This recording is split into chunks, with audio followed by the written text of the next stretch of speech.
कहते हैं माँ से बड़ा कुछ नहीं होता, इसलिए भगवान को तुम गालियां दे दोगे चलेगा, भगवान का अपमान कर दोगे चलेगा, पर माँ को गालियां दे दी और माँ का अपमान किया तो भगवान तुम्हें माफ नहीं करेंगे। भगवान पर कोई गलती करो तो भगवान तुम्हें क्षमा कर देंगे, पर माँ के साथ तुमने कोई अपराध किया है भगवान उसे कभी क्षमा नहीं करते। करोड़ों जन्म तक तुम्हें घोर नरक रहना पड़ेगा यदि तुमने किसी माँ का दिल दुखाया। किसी भी माँ, मेरी माँ हो, आपकी माँ हो, माँ की ना कोई जात होती है ना कोई धर्म होता है, माँ सिर्फ माँ होती है, ना तेरी होती है ना मेरी होती है, माँ सिर्फ माँ होती है। इसलिए माँ की सेवा बच्चे का परम कर्तव्य है। पहला कर्तव्य माँ की सेवा है। राम प्रातः काल उठ के रघुनाथा, मात पहले नाम लिखा गोस्वामी जी, मात पिता पहले माँ को प्रणाम करते हैं, और राम जी कोई भी काम करते हैं पहले माँ की आज्ञा पिता की आज्ञा लेकर काम करते हैं। यही है आपके संस्कार और यही है आपकी शिक्षा। यूं तो बहुत सारा पढ़ लिख जाओ, पर पढ़ने के बाद यदि संस्कार ना हुए आपके तो वो पढ़ाई का क्या अर्थ है। हाँ, हमारे भारत में पढ़ाई के साथ संस्कार होना आवश्यक है, शिक्षा के साथ संस्कारों का होना आवश्यक है। और संस्कार यही है कि आप अपने माँ से जुड़े रहें, अपने मिट्टी से जुड़े रहें, अपने बुजुर्गों से जुड़े रहें, उनका आदर करते रहें, उनका सम्मान करते रहें। एक बेटा अपनी सारी कमाई लाकर अपनी पत्नी को देता था।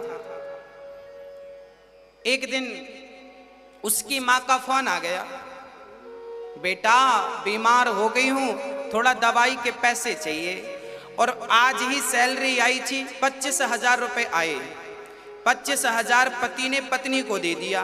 तभी अचानक फोन माँ का आया, बेटा दवाई के लिए पैसे कम है, जरा 6,000 रुपए दे दो। पत्नी ने कहा 6,000? अच्छा, पत्नी ने प्लान बनाया था शॉपिंग करने का, उसको लगा 6,000 बुढ़िया अभी ले लेगी, तो पति से कहा कह दो कि अभी सैलरी नहीं आई।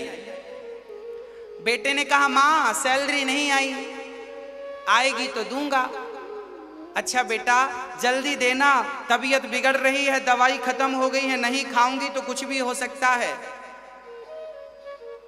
ठीक है ठीक है। पत्नी ने कहा कह दो कि अभी कम से कम 10 दिन लगेगा तनख्वाह आने में। माँ अभी 10 दिन लग जाएगा तनख्वाह आने में। अच्छा बेटा तब तक तो दवाई के बिना मैं मर ही जाऊंगी। तो बहू ने कहा तो कह दो मरो, फिर मरने में क्या बिगड़ रहा, मरो। अब बेटे ने ये बात तो कही नहीं, पर थोड़ी देर बाद जब फोन कट गया तो मां अपने बेटे के पास आ गई, और जब बेटे के पास आई बहू ने दरवाजा खोला।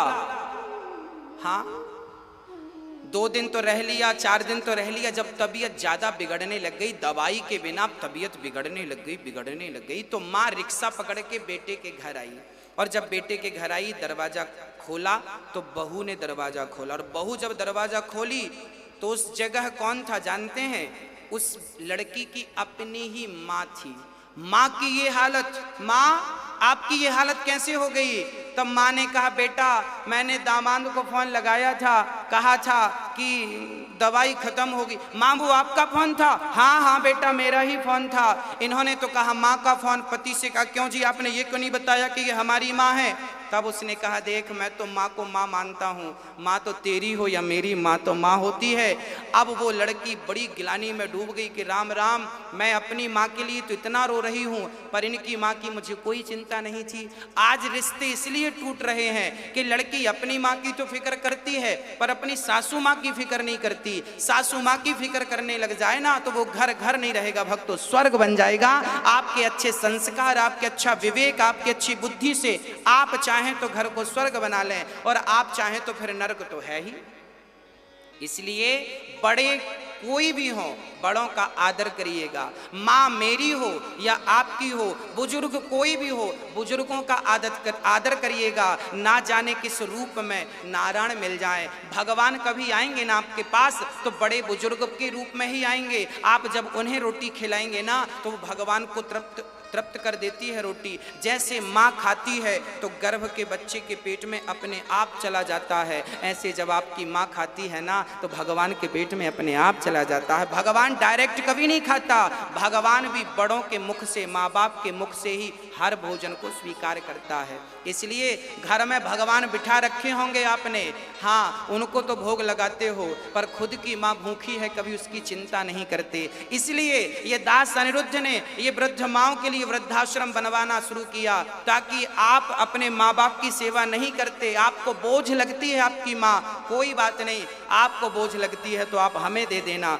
हम अपनी माँ की सेवा कर लेंगे। हम तो आप सभी माँओं की सेवा करने के लिए ही हैं। और आप, मुझे लगता है कि आपकी एक ही माँ होगी, पर मैं गर्व से कहता हूँ कि मेरी हजारों माएँ हैं और हजारों माँओं का आशीर्वाद प्यार मुझे मिलता है। और इन सभी माँओं के लिए वृद्धाश्रम बन रहा है। यदि आपको लगे तो आप भी इस वृद्धाश्रम में इन माँओं की सेवा के लिए अपना योगदान दे सकते हैं। किसी माँ को एक रोटी का सहयोग कर सकते हैं और यहाँ रोज अन्न क्षेत्र का वितरण होता है, आप जुड़ सकते हैं। कुछ भक्तों ने मेरी माँओं की सेवा के लिए आश्रम निर्माण हो रहा है, 4 महीने के भीतर ही लगभग आश्रम तैयार हो जाएगा। आप देख पाएंगे अपनी आंखों से कि यहाँ ये दास अनिरुद्ध किस प्रकार माँओं की सेवा करता है। जो माएँ सताई हुई हैं, ठुकराई हुई हैं, दुत्कारी हुई हैं। एक बार मैं कथा सुनाने गया तो एक बेटे ने अपनी माँ को घर से निकाल दिया। जानते हो उसकी माँ अंधी थी, अंधी थी, अंधी माँ, उसको दिखता नहीं था, बेटे ने घर से निकाल दिया। हमें खबर लगी तो हमने कहा माँ बस 4 महीने बाद आप आ जाना और यहाँ ये दास अनिरुद्ध आपकी सेवा करेगा। पता नहीं क्या हो गया है आजकल के बच्चों को, अपने माँ बाप को भी ठुकरा देते हैं। जब ये अपने माँ के सगे नहीं हो रहे हैं तो राम जाने ये किसके सगे होंगे। विधाता को तुम मुंह दिखा पाओगे जब पूछेगा क्यों तुम्हें कहा था माँ भगवान होती है सेवा करना, तो क्या तुम भगवान से मुंह मिला पाओगे, शक्ल दिखा पाओगे? कभी अपने आप से पूछना कि तुम सही हो या गलत हो। हाँ, कुछ भक्तों ने योगदान दिया है, नाम सुनते। भगवान श्री राम को लेने के लिए श्री विश्वामित्र जी आए और विश्वामित्र जी दशरथ जी से कहा, दशरथ जी हम आपसे कुछ मांगना चाहते हैं। दशरथ जी ने कहा ये तो मेरी सौभाग्य की बात है कि आप जैसे संत हमसे कुछ मांगेंगे, कहिए क्या चाहते हैं।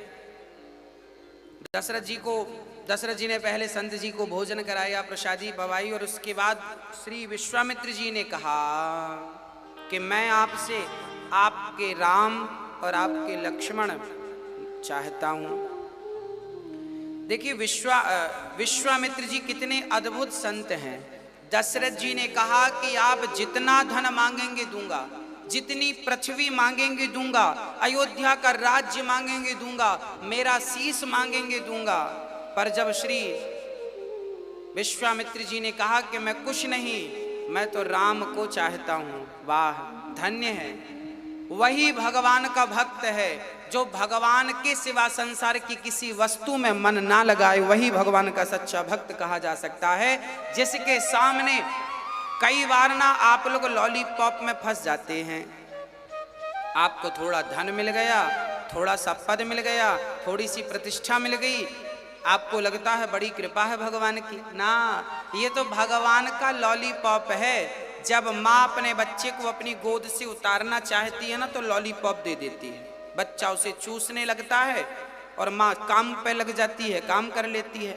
ऐसे ही जब भगवान भक्त को अपनी गोद से उतारता है ना तो लॉलीपॉप, मान बढ़ाई पद प्रतिष्ठा का लॉलीपॉप पकड़ा देते हैं और आप लॉलीपॉप में उलझ गए तो संसार का सुख तो मिलेगा पर आत्म कल्याण करने जो आए हो वो ना कर पाओगे। इसलिए कहता हूं संसार का सुख मिल रहा है अच्छी बात है, पर संसार के सुख में भगवान को मत भूल जाना। मैं केवल ये प्रार्थना कर रहा हूं कि संसार में बहुत सुखी रहिए आप, पत्नी के संग, परिवार के संग, बच्चों के संग, पति के संग, पर सबके साथ रहकर भगवान का स्मरण करते रहिए। शरीर संसार में रहे और मन भगवान में लगा रहे, यही तो सारा सार है इस मानव तन का। श्री विश्वामित्र जी ने कहा राम लक्ष्मण दे दो। सब दशरथ जी कहने लगे कि चारहूं सुत मोहि प्राण की नाई,